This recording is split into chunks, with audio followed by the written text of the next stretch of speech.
মন্ত্রী দিলীপ ঘোষের বক্তব্য আপনারা দেখছেন বনশ্রী নিউজে। বাস শুরু হয়েছে, শপথ গ্রহণ হয়েছে, ঢোকা হয়েছে, খালি এখনো চার্জ যতক্ষণ না আমাদের হাতে আসছে আমরা কাজ শুরু করতে পারবো না।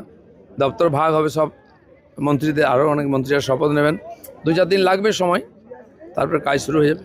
প্রথম কাজ কি হবে? প্রথম দ্বিতীয় বলে কিছু নেই, সব কাজই করতে হবে একসঙ্গে। একদিকে মুখ্যমন্ত্রী বলছেন যে বিরোধী দলগুলোকে তাতে পামও রয়েছে, মানে একদিন বিরোধীদের কোনো জায়গা দিয়েছেন, কোনো সম্মান দিয়েছেন, বাঁচার অধিকার দিয়েছেন?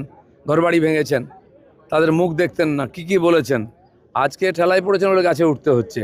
শুনুন, মমতা ব্যানার্জির এই রাজনীতি, এই যে স্যান্ডউইচ রাজনীতি, এটা চলবে না।